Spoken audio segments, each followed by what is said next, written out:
If you're ready to chase a dream without instructions, buckle up. Welcome to Delicate Disasters.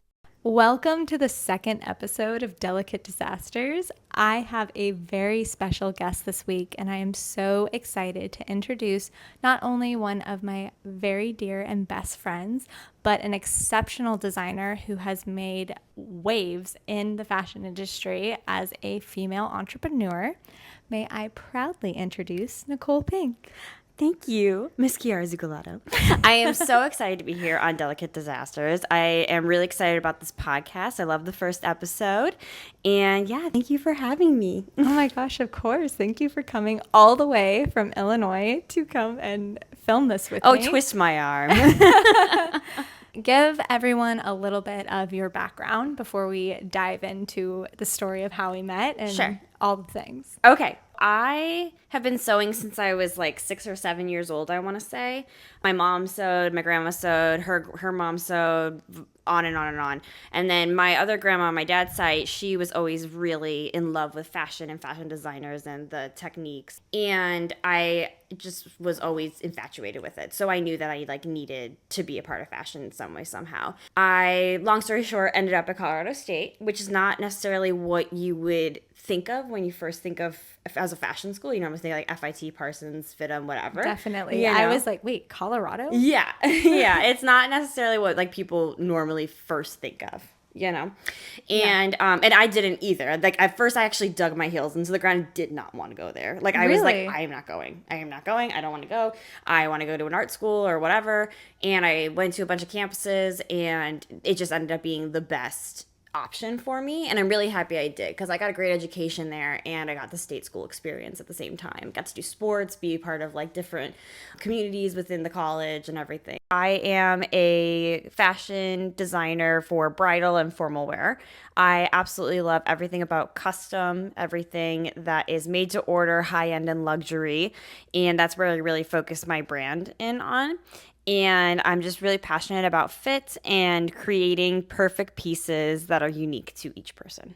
And you just excel at that. Really, your creations are truly a craft and one of a kind. It's really amazing to see what you come up with. And, well, shucks. Thank you. And I love that you're based out of your hometown, right? Yes, absolutely. I'm based out of my hometown. So I actually grew up in the Chicago suburbs, specifically Libertyville. And I live now in the same area. However, I was in New York for about 5 years before I moved back. And it is so nice to be back in the suburbs and just where I started. And I just love bringing that fashion element back to my home base. To give you a little background about Nicole and I, we actually studied in Paris together in 2017. Oh my God, 2017? Are you serious?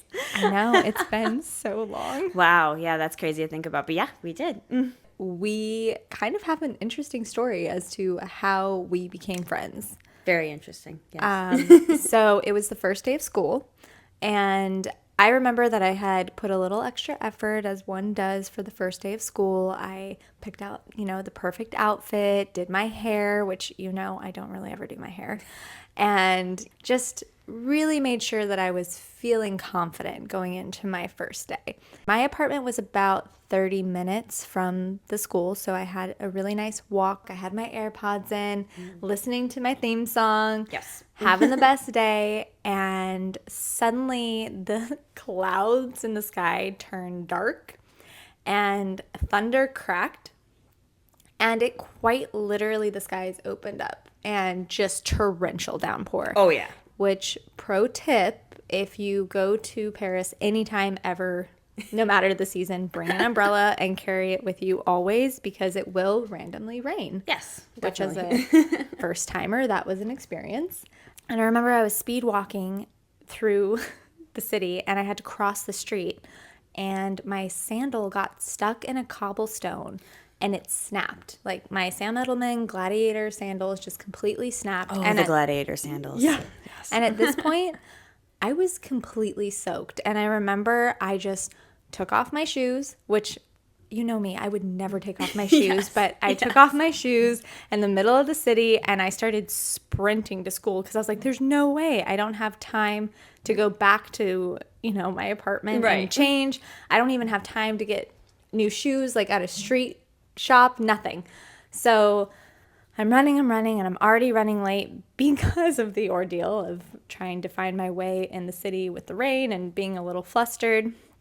And I remember running up the school steps because if you've never been to school in France, all the buildings are very tall and narrow. So the staircases are tiny, like extremely tiny, and they're spiral staircases. So there's really not a whole lot of room. And when you're running with a bunch of books and rulers and I don't even know what else we I mean, I've definitely fallen down those stairs when we were there. Like it's narrow and all the steps are kind of like different sizes. And so Exactly. So I'm sprinting up barefoot, mind you, to my very first day of couture school. And I get to the top of the stairwell and I was the last one in. And I'm the type of person that 10 minutes early is on time. So being on time is late kind of thing. And I was pretty much late.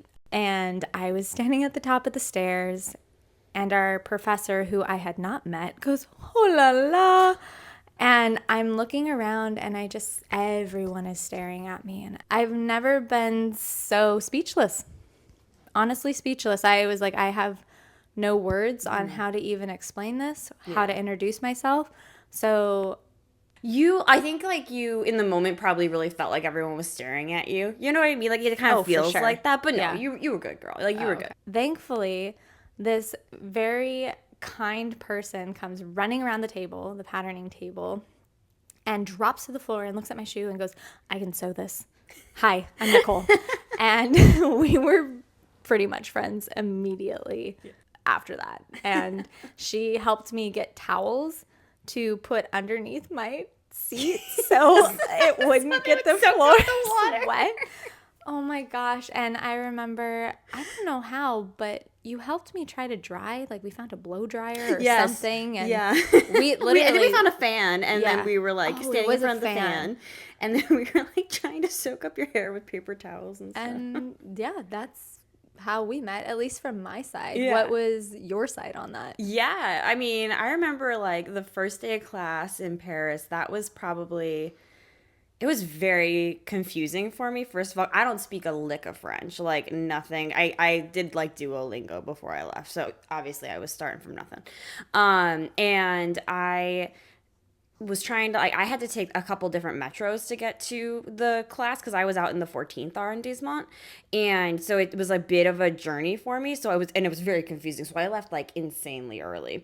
And, because I knew I was going to get lost. I can't speak the language. I have to get on like 3 different things. Never ridden a subway before. So like, I had no idea. Oh my gosh, I forgot about that. Yeah, no, I had never been on any kind of like underground like train transportation like that. So I was like, I don't know how this works, you know? Yeah. And now I have to figure it out in French. Oh my gosh. But yeah, so I remember we were walking and it was like raining off and on that morning, but it was like really, like you said, like really suddenly, you know? Out of nowhere. Yeah. So I got lucky and it was when I got off the last metro, it was not raining, thankfully. But we like went up to, because I was walking with my roommates, and we went up to like the last intersection before we got to like where the school was. And there was this ginormous puddle and you like couldn't go around it. And so I also walked through this giant puddle barefoot in Paris. Oh my gosh, I through the didn't know cobblestone. that. Yes. And it was disgusting. Yeah. And I remember I also, because again, never been to France. I didn't know. I was wearing like these crazy heels. Like I don't know what was wrong with me, but I was like, this is going to be a great outfit. And it was a great outfit. It was. But yeah, I had to take my shoes off and I was like walking through, like pulling my pants up like I was in a flood or something. Oh my God, it was crazy. But yeah, no, eventually made it to school and, you know, kind of dried myself off because I was also soaking wet just from the knee down though. And, and then the rain started just pouring in and I remember me and my roommates were like, oh, that's good, we made it, you know. And then poor Kiara comes running up the stairs. I was just kind of like, oh, that sucks. And so I just ran over and started helping you. I don't know, that was just kind of like how I thought about it. And like my whole like mental attitude, and it works to my advantage sometimes and sometimes it doesn't, but I'm like, okay, how can I fix this? You know. And so I was just like, I could sew that. And I'm like thinking in my head, I'm like, you idiot, everyone here sews, we all know how to sew, everyone can fix that. But Not Whatever. really. It was a leather sandal. And during the first 5 minutes of class, when we were exchanging, the basics, hi, what's your name? What do you do? Where are you from? You were sewing my sandal. Yes, and I was. honestly, I don't even know why I let you. I think I was just so frazzled and trying to be like, okay, just, try and get into the motion. And there's something to be said about feeling your clothes dripping onto towels. Oh my God, yeah. As the teacher is trying to start the Of course, class. how and- uncomfortable. How embarrassing. I was Oh. like, what am I think I had to go through the entire day. You like that. did, and those were long days. Yeah. Those were long days. Because we didn't really have a long enough break. We had No, a little we didn't. lunch I remember break. by lunch you were starting to dry out. I wore denim too. You my very did, first yeah. day. So that took a while to dry. Yeah, I remember the outfit you were wearing. I do. I remember you had brown sandals on, dark skinny jeans, and a white top with little embroidery on it. Yeah. Mm-hmm. Yeah. I remember I was like, oh my God, I'm glad. Good thing she didn't wear a white shirt or something because this girl was soaked from head to toe. Yeah, it was funny. It was a good time. After that, we actually worked together while we were there. Yes. We did quite a few fashion shows together. Part of the program that we were in, they gave you real life experience. So they put us backstage as dressers for the top designers that we've always idolized. And I think it was our first show or maybe our second show that we worked together, and whatever people saw, man. they shifted us. Remember? Yeah, I do remember that. I think it was because the first show I remember was at that high school. Do you remember that? Yes, yeah. Yeah, and then I think the second show was that the Tony Ward show? That or was the Tony. that- It was Tony Was Ward. that? Yeah. Okay. Yeah, that was pretty awesome. Tony Ward, we got some cred cool. for sure. I Because mean, no big, but we're a big deal. we just worked pretty flawlessly, pretty in sync. And I remember there were quite a few quick changes that were going awry, and Nicole and I were a machine. We were jumping from model to model. Yes. And by the end of the night, actually, Tony Ward came up to us and shook our hands. And he Yeah. was like, I've heard from, our backstage staff that you guys were awesome. And I remember, because I actually have a picture of our schedule the first day, Okay. where we were at different shows, and then the new print, they put us on all of the big shows together. Oh my God, I want that picture. Yeah, That's so awesome. It was pretty special. Yeah, that was awesome. We had a lot of fun adventures too. We did. We had Yeah. a lot of fun adventures. We would literally go to class at it was 7 a.m. it started or something like that. It was early. It was Yeah. early. And then we would go until about 6 o'clock at night, I think. Yeah. And then you and I would just go to whatever was open still, and we'd Yeah. be out. I don't think we slept, No, I don't remember We just sleeping very explored much. as much as we could. That was amazing.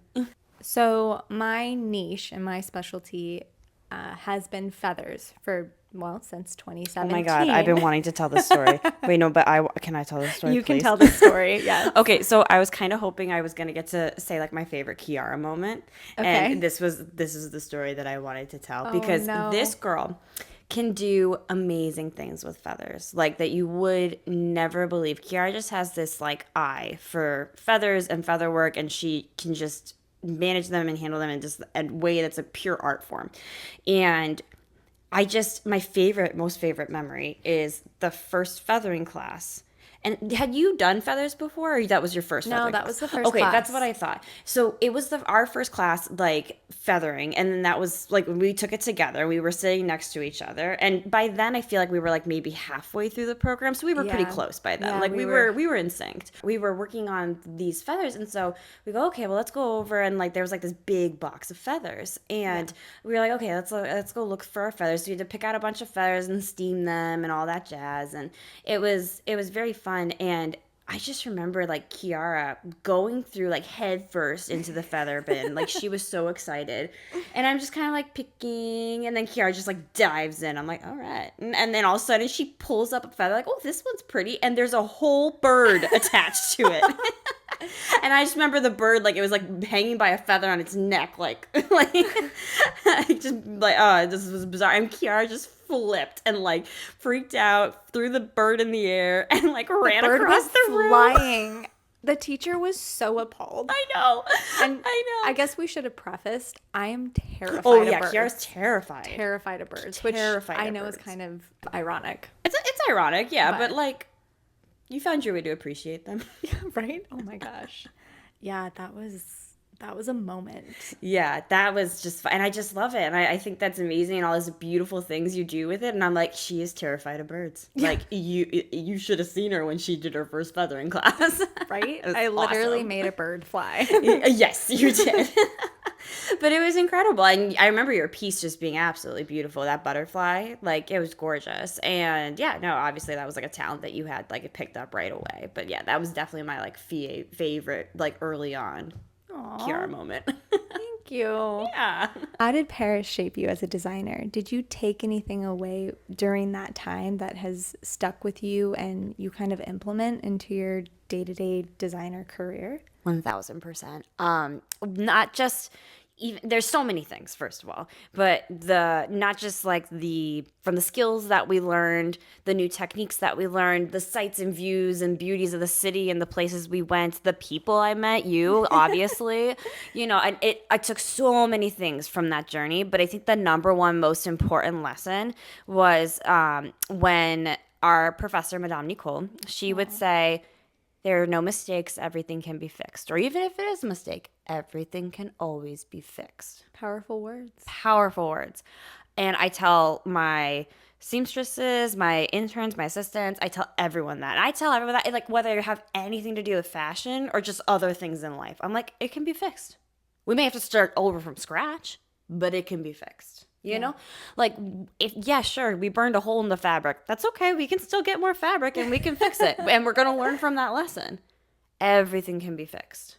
And I think that has been a huge part in my life too, especially for a chronic overthinker like me. Oh my gosh, overthinking. Chronic. I mean, and for something like that, where I would just be paralyzed and not wanting to move forward, or I would mess up and then I would panic and be done. Learning to just go for it. And you know me, like, if I'm excited about a design, I'll just start cutting stuff. And Oh yes, stresses me out. I know it stresses you out, but like, it has like been freeing for me in my creativity, because I'm like, if I mess up and I don't like this, that's fine. I can fix it. I can move on to something else. It's okay. Yeah. It's okay. Wow. Yeah. That's really cool. Yeah, that would probably be my thing I've taken the most from the Paris experience. Oh. What about you? I think for me, Paris taught me a lot about believing in the trade again. And there was something very sacred about that time in Paris for me, because I felt like we were being given this gift of history that very few would embark on, this path, and getting to learn from the best of the best. I don't know, I felt very much like I was being given this gift to continue to pass down this history and this trade, and even if it's just like a little bit of knowledge. And it taught me to look at design and creativity as something that I should do for longevity.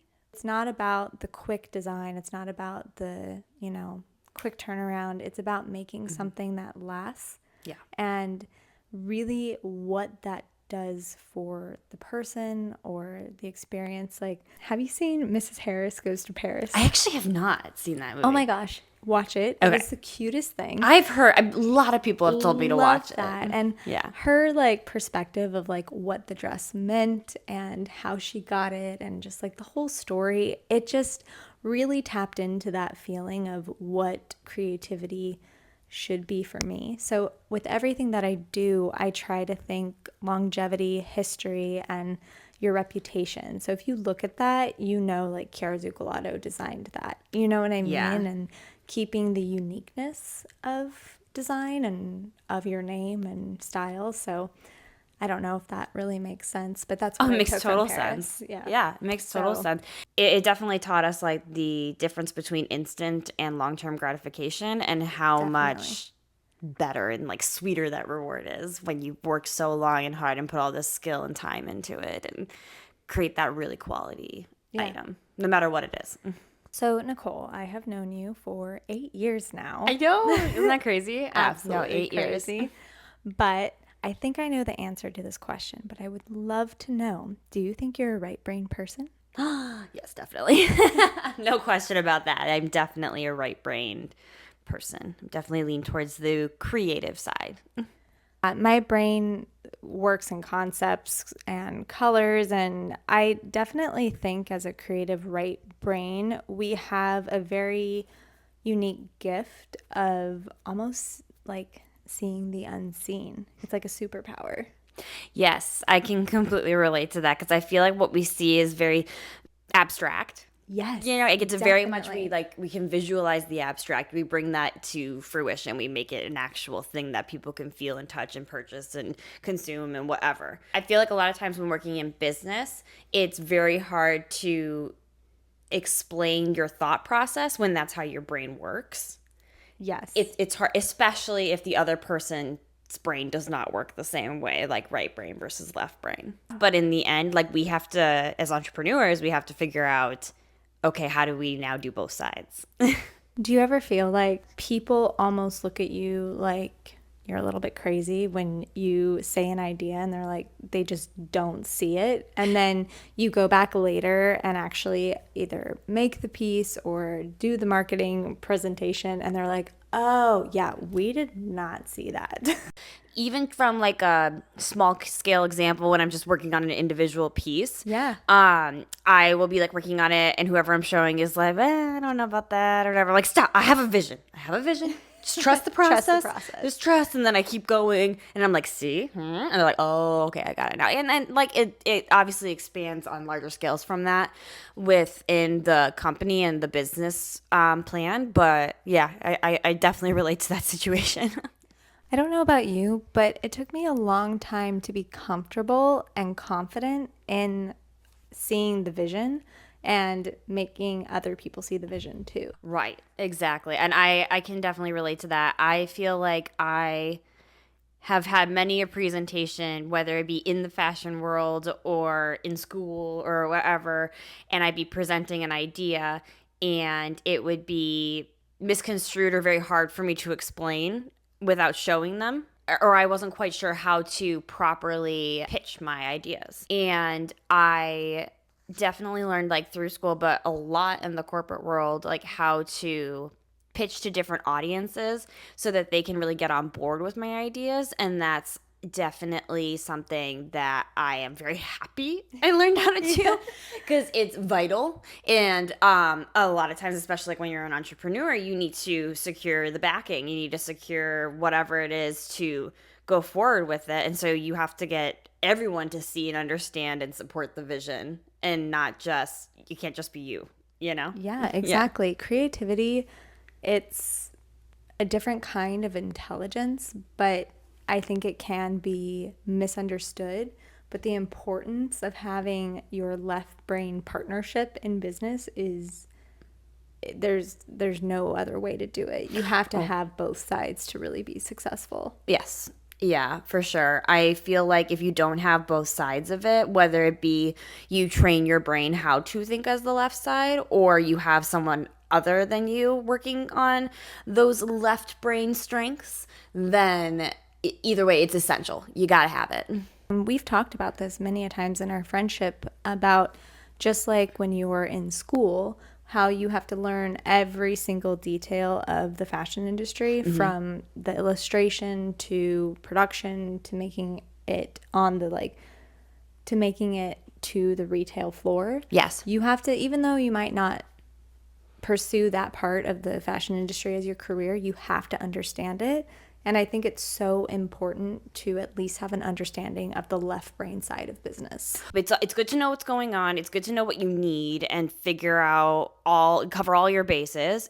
You also want to know what's going on in your company. Like, even if it's maybe not your strong suit, you need a basic understanding of it. For sure. Yeah. And I feel like it'll only strengthen you as a person, but there's also a key importance to knowing when that's not your strength, and then finding the people who it is their strength. Yes, that you can trust. You know, to do a good job. Completely agree with that. Yeah. And you and I have both come from entrepreneur families. Yes. So that was instilled in us since we were young. But I think something that I would love to encourage people who maybe didn't come from an entrepreneur family is to make sure that you as a creative at least know the basics of what a left brain side of the business does and learn spreadsheets. Yes. Learn how to spreadsheet. Oh, spreadsheets. My frenemy. Exactly. Yes. Being a right brain, for me personally, I don't think it gives you the right to ignore business structure. Oh, yes. Oh my God. That was definitely a learning curve for me. Like, not necessarily where I was like, oh, I'm just going to ignore this. A learning curve for me. Right. It's not even where like you go in thinking like, oh, I'm only going to think about the fact that everything else will just come. Like, okay, no, you got to like do all this stuff. But it's just a whole other point of view when you figure out what exactly goes into all of that side of the business versus the side that you're super already familiar with. It's like learning a different language. Oh my God, yeah. Yeah. You can do it. It's going to be a little difficult, but it's very good for you. It's going to take practice. Yeah, exactly. Yeah. Repetition. Yes, repetition. And more spreadsheets. Oh my God.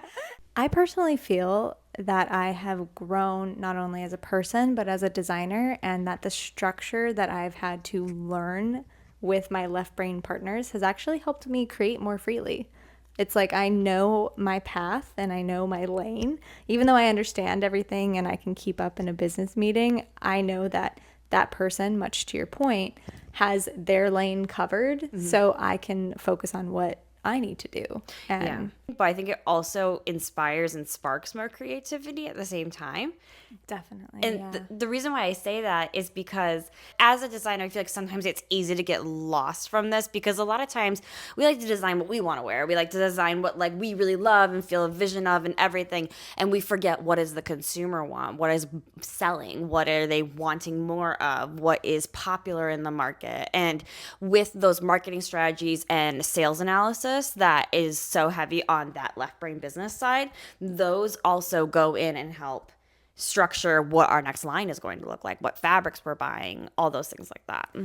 So Nicole, I have to ask you, what was your delicate disaster? So there's so many, but I think that one of the most memorable and life-changing delicate disasters that I went through would have to be when I started my job in New York. I think it was my second job, and I was working through trying to get into the design department in some shape or form. Okay. And so I was in production, and I was working on like being in the design department, and I really wanted to get in there, but I was working in production, and they had a bunch of production samples that like fit samples that didn't fit right.